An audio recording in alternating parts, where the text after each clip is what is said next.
Et si pour une fois, on se mettait à la place de celles et ceux qui gouvernent, juste pour comprendre, de l'intérieur, les arbitrages qui se cachent derrière les grandes décisions économiques? On va plonger au cœur du pouvoir, là où chaque choix a des conséquences bien réelles sur notre quotidien. L'idée, c'est de voir comment tout ça se décide, vraiment. Cette phrase, on l'entend souvent, mais elle n'a jamais été aussi vraie qu'aujourd'hui. Gouverner, c'est choisir. Chaque décision, c'est un renoncement. Chaque euro qui est dépensé à un endroit, c'est un euro qui ne pourra pas l'être ailleurs. C'est vraiment ça le cœur de l'action publique. La question est donc là entière. Face à ces contraintes, face à ces urgences, quelle serait la direction à prendre?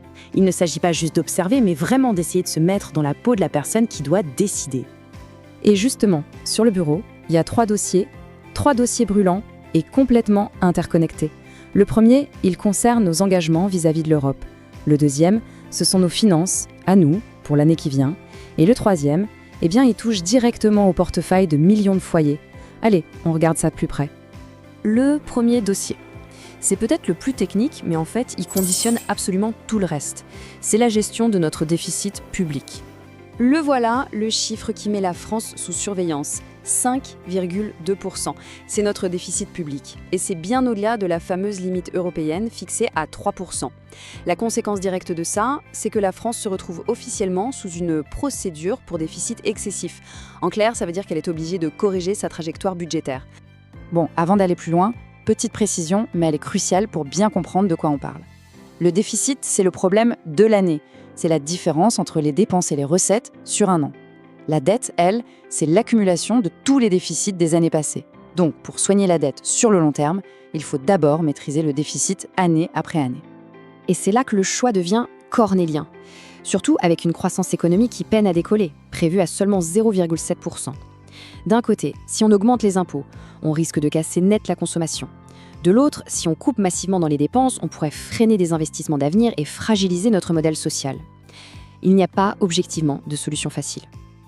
Alors, face à ce dilemme, une voie médiane pourrait être envisagée. Par exemple, des coupes ciblées pour chercher à rendre l'État plus efficace, mais sans tomber dans une austérité généralisée.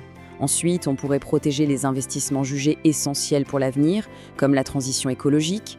Et enfin, un effort fiscal partagé avec une contribution exceptionnelle demandée aux plus hauts revenus. C'est une des stratégies possibles pour s'en sortir. Ce premier dossier sur le déficit, il nous amène tout droit au second, la préparation du budget 2025. Et là, le défi est de taille. 60 milliards d'euros.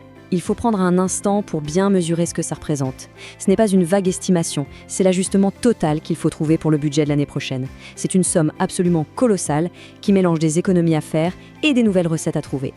Et là, il faut agir avec une prudence extrême. Parce qu'en économie, il y a un concept clé qu'on appelle l'effet multiplicateur. En gros, couper 1 euro de dépenses publiques peut en réalité retirer plus d'1 euro de l'activité économique générale. C'est un effet domino.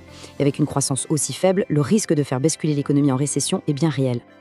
Alors, comment est-ce qu'on peut rendre cet objectif de 60 milliards un peu plus atteignable? Une stratégie possible, ce serait de le décomposer, de répartir l'effort. Par exemple, une partie pourrait venir de la rationalisation de l'État, une autre de la suppression de certaines niches fiscales jugées inefficaces. L'idée, c'est de combiner plusieurs leviers pour que l'effort, même s'il est massif, soit partagé et ne repose pas sur une seule chose. Mais le point qui est vraiment crucial, c'est que cet effort ne serait pas uniforme. On en revient au « gouverner, c'est choisir ». Ici, par exemple, 4 budgets seraient sanctuarisés, protégés, la recherche pour l'innovation, la transition écologique pour la planète, la défense pour notre sécurité et la santé publique pour notre bien-être. Ce sont des choix qui considèrent ces domaines comme des investissements, pas simplement des coûts. On passe au troisième et dernier dossier. C'est celui qui touche peut-être le plus directement le quotidien de tout le monde. La question est simple, que fait-on du fameux bouclier tarifaire sur l'énergie ? Il y a une information fondamentale qui justifie qu'on se pose cette question maintenant. C'est que les prix de gros de l'électricité sur les marchés ont beaucoup baissé, moins 34% en un an. Autrement dit, le contexte de crise aiguë qui avait justifié ce bouclier n'est plus tout à fait le même aujourd'hui. Le dilemme ici est socialement et budgétairement explosif. D'un côté, on met fin au bouclier d'un seul coup. Ça soulage massivement les finances de l'État, mais ça crée un choc terrible sur le pouvoir d'achat. De l'autre, on le maintient. Ça protège les factures, mais ça continue de creuser une dette qui est déjà abyssale.